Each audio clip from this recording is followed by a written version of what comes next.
Ron Jaworski. Jaws joins us. Jaws, thanks so much for calling, man. How are you? Gentlemen, great to be with you guys. Always fun to talk to you after a good game. I don't know that the folks in Washington thought it was a good game, sir. Oh, I didn't realize I'm talking to Washington. What's up, Jaws?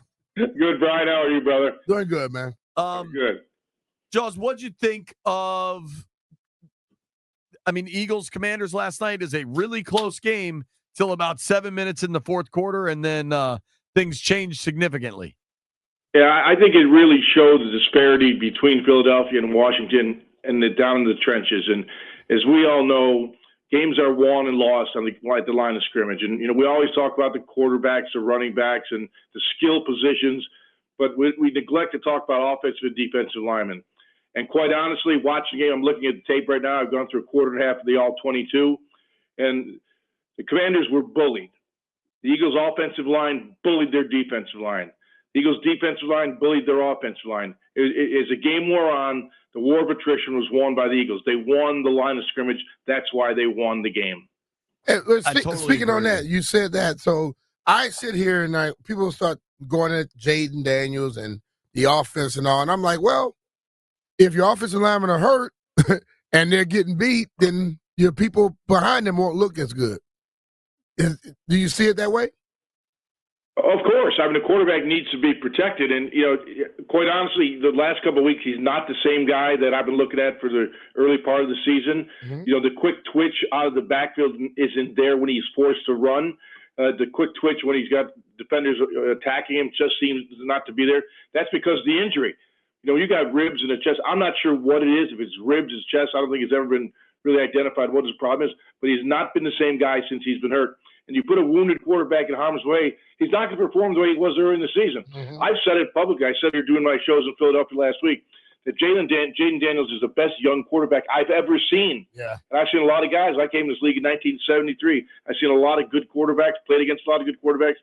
Daniels is going to be a superstar. But if you keep putting him in harm's way and he's getting hit the way he's getting hit, he's not going to be around. You guys had a guy there a few years ago named Robert Griffith. He's the same type of guy. Had a high ceiling, but he got beat up. Don't let this kid get beat up. Yeah, last night I thought was kind of I don't want to say the worst we've seen him play, but he's seen. It was. I would agree with you. I watched most of his game. Sorry to interrupt you. No. Please, you're Ron Jaworski. Interrupt away. But he seemed so distant from the kid we saw in Cincinnati or Arizona, where he's just making every throw and it looks easy to him. You know what I mean? Yep. Well, I always look at mechanics, and some of the throws he missed, he was falling away, he was leaning back. And after a while, there may not be pressure, but you perceive pressure because there's been pressure on every snap. The offensive line just did not protect him well enough last night, and that's not a good sign for the future for him. And also, I was telling JV earlier, he steps into his throws. He rarely stepped into them yesterday, especially when someone was in the vicinity of where he was. And I think that's because maybe he say his ribs aren't there anymore. You remember how they felt when they were hurt, though.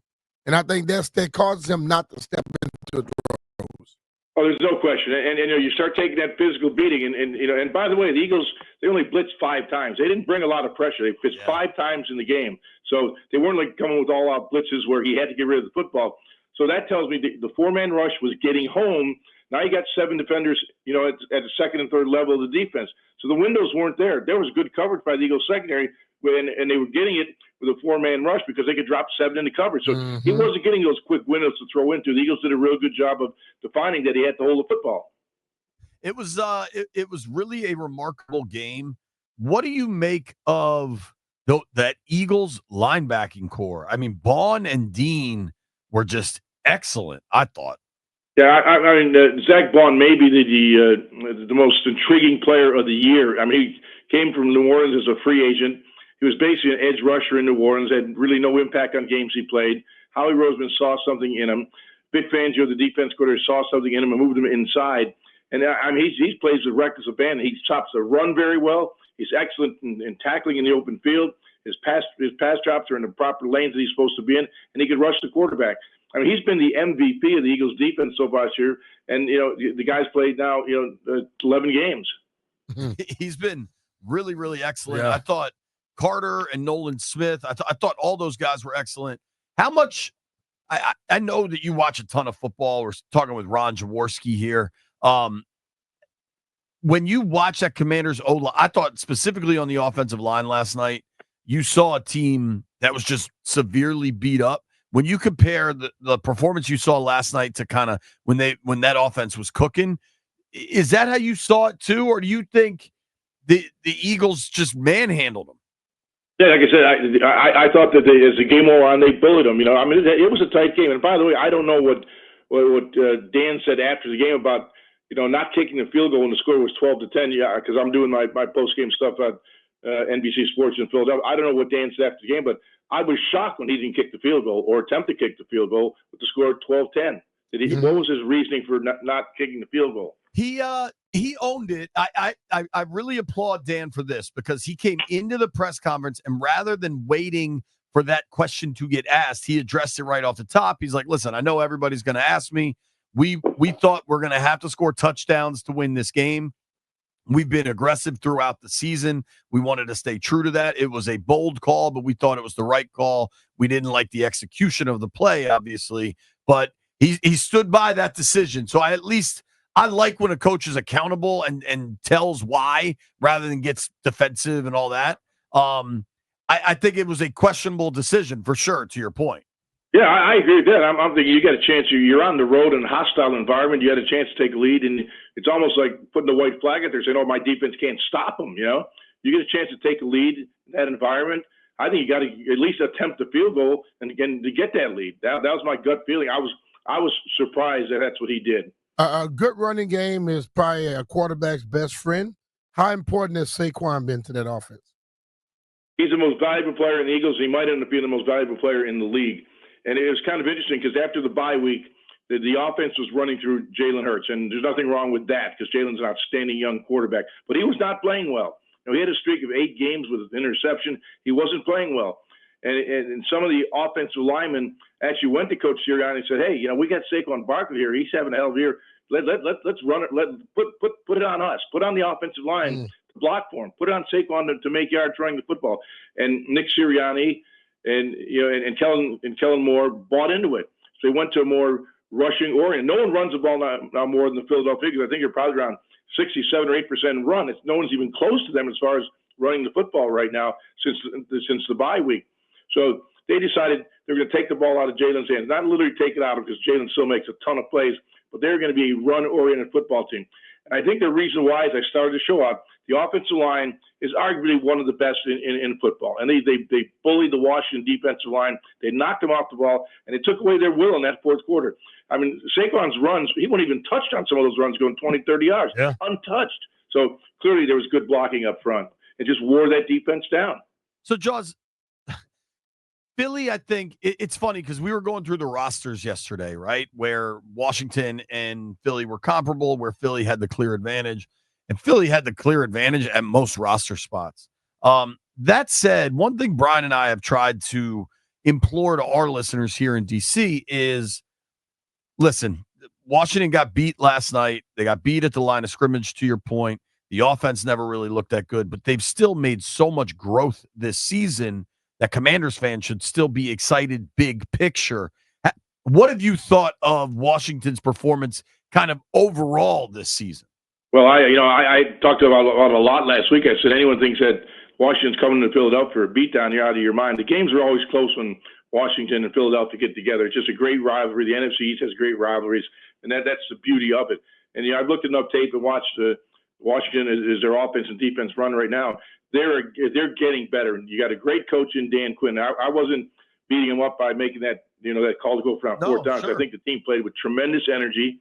The talent level is not where it needs to be, but you can see they compete every single day, every single play. And you got a great young quarterback that needs to be kept healthy. Mm-hmm. And I think this will be a great rivalry for a long time. Back to the old days, Brian, when Philadelphia and Washington got together, it was always a battle. Yep. And special Monday night game, huh? So, oh yeah, oh yeah. Jaws, let me ask you this because this has become a talking point here. I think you can really discuss the not kicking the field goal, going for it on fourth down. but offensively, a lot of fans are worried that when Cliff Kingsbury was running the show in Arizona, they often had these second half of season kind of meltdowns, and the offense just started to stagnate. How much of that do you think is possible here versus they just played the Steelers and the Eagles in consecutive games in 5 days, and they both have really good defenses? Look at the level of competition. You said it there. I mean, when you get against really good, talented teams that play with great discipline, you're not going to ring the register like you would against an inferior football team. So I think the level of competition the last couple of weeks has been very, very good. You play the Eagles, who are starting to really ascend as one of the premier NFC teams. You look at Pittsburgh; they are one of the premier AFC teams.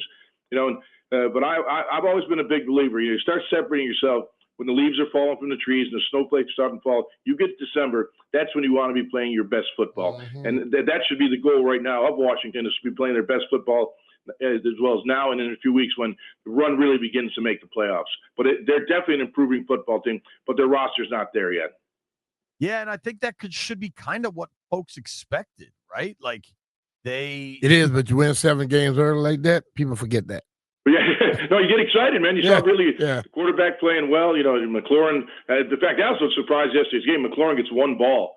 I mean, Quinyon Mitchell, he didn't shut him down, but he did a really good job on him. And the Eagles' defense shaded to that side. They took him away, but McLaurin's been nothing but a pain in the butt for Eagle fans and the Eagle football team through the years. He was pretty much shut down last night. Yeah, I mean, Terry typically does really well up there. What do you think of that rookie corner Philly got in Quinyon Mitchell? Yeah, I tell you, both the young guys they have right now, Cooper DeJean and Quinyon Mitchell are both rookies, and they are both. And Mitchell was put in day one; he was a starter at right corner, and he has lived up to expectations. And Cooper DeJean is starting to come along. And the Eagles' defense right now is the youngest defense in the National Football League and playing at a very high level. So down in Washington, you guys may have to look at this defense for a long time, but we also have to look at Jayden Daniels as well for a long time. For sure, for sure. I'm talking with Ron Jaworski here. You can follow him on Twitter at Jaws CEOQB. Jaws all over the place all the time. When we zoom out, can we look ahead to this weekend for a couple games? Because there's 2 awesome games. Steelers Ravens, always a hard hitting super rivalry game. What do you make of that contest? Well, I think you said it best. It's going to be just one of those typical AFC North battles where those 2 teams just beat the hell out of each other. It's been that way for a long, long time. And Joe Flacco is a really good friend of mine and somewhat of a neighbor here in South Jersey. And I talked to Joe a lot, and I remember him discussions we had in the old days when he was with Baltimore and Pittsburgh. Those are the games you got all added up for as a player, as a fan. So both teams playing at a very high level. This should be a very intriguing game. And Russell Wilson has stepped in and done a magnificent job in taking over that Steeler offense. That will be a physical game, I'll tell you that, though. No doubt. I love watching those games. And then the BMitch game. Yep, there we go. Jaws, and then you got the Chiefs undefeated going up to Buffalo. Everybody knows about that rivalry. To me, I'm curious if you see this the same way. I think Lamar and Josh Allen have entered this zone where the only time that they really get credit for becoming what they can is by holding the Lombardi. But this weekend, you get Josh Allen against Patrick Mahomes one more time, regular season game in Buffalo. It should be fun. Yeah, 2 really good football teams, and there's no doubt that the Chiefs are undefeated, playing terrific football. And they have really built the football team. One thing about Andy Reid, he knows all the components that are necessary to build a team for the long term. Some guys, get free agents and draft choices. They say, okay, this year we're going to win it. Andy builds it for like the window of 3 to 5 years. That's how good of a coach he is. And of course, working in the front office is very, very important. But the consistency they have to go from winning a Super Bowl on offense and a year later winning it on defense shows the type of coach that he is. No matter what players he gets, he coaches them up, and they love to play for Andy Reid. This is going to be a great game. I think the Buffalo, Josh Allen, also playing at a very high level right now. But I just don't think he has the overall weapons where they can eventually overtake the Chiefs. The Chiefs, though, like you look at them, Jaws, in the first 2-3 quarters, they look average. And last quarter, if you let Pat get the ball, you're losing. Yeah, I mean, that's what he is. And you look at Mahomes, he's not having his greatest year, but he finds a way to win. He's a winner. The They run the football well. They throw the football well. Travis Kelce started to play like the superstar that he is. He's been the go-to guy. They've sustained injuries, which have held them back a little bit. But if you're a good football team, you don't say what's wrong. Oh, woe is us. You go out there and do your job, and you find a way to win. And that's exactly what the Chiefs are doing. They're a well-constructed organization, and of course, a well-coached football team. Yeah, I mean, I think the Chiefs are the goal for the rest of the NFL, right? That's the way they've evolved over the years from this high-flying, explosive offense to what they are now as this defensive-first, control-the-clock kind of team is pretty remarkable. And Steve Spagnuolo, the defensive coordinator, is probably one of the best untold stories in the NFL. Here's a guy that 20 years ago got fired by the Rams and kind of toiled as a defensive coordinator, doing a good job everywhere he's won. Everywhere he's gone, he's won. Then all of a sudden, these jobs start opening up in the offseason, and his name is never mentioned. Steve Spagnuolo is one of the best, if not the best, defense coordinator in football. And it amazed me. They're going to some of these organizations get these guys out of wet behind the ears, come on to college to be their head football coach at the NFL level, and they get humiliated and embarrassed. When you got a guy that's a proven winner year in and year out, and he sits there and can't get a head coaching job, it's a head scratcher to me. I can't figure it out sometimes, and it does bother me when some of the real good veteran coaches in this league get overlooked. Mm-hmm. They always want the new young thing. Oh yeah, it's a shiny toy, right? It's a shiny toy. That's what they want. Dude, it usually lasts about a year and a half. I've said this a bunch. You go through everything that's happened with the New York Football Giants over the last decade. You fire Coughlin, then you go McAdoo, Judge. Now you got Daboll. Nothing's working. The fact that they gave Spags the interim title for like 3 games and then canned him after that, I bet they wish they stuck that one out. Yeah, and how can you just let Saquon Barkley walk out the door? I mean, it's like I'm scratching my head just thinking about it. How can you have this guy on your team in your organization? And I don't know, Brian, you may know the type of character person Saquon is. Mm-hmm. He's unbelievable. I mean, you want him in your locker room. If you're a business owner, you want him in your business, on your team. He's a consummate professional. He's a leader. He's unselfish. I mean, he's the perfect guy you want on your team. They let him walk out the door for nothing. That goes to how they evaluate their talent in New York, and they're going to be down for a long time if they keep doing their job like they're doing it now. Based off of Hard Knocks, Joe Shane might be in trouble. Joe Shane was one. I'm still scratching my head over that. Hey, Jaws, thank you so much for the time, man. Really appreciate it. Well, let's do it next time the Commanders and Eagles get together. Love talking to you guys. All right, brother. Well, B-Mitch said you want to host us at your golf course too. Anytime. Golf course complimentary round anytime. You're the man, Jaws. Thank you. Finish your divot, though. Oh, yeah, always. All right. Thanks, guys.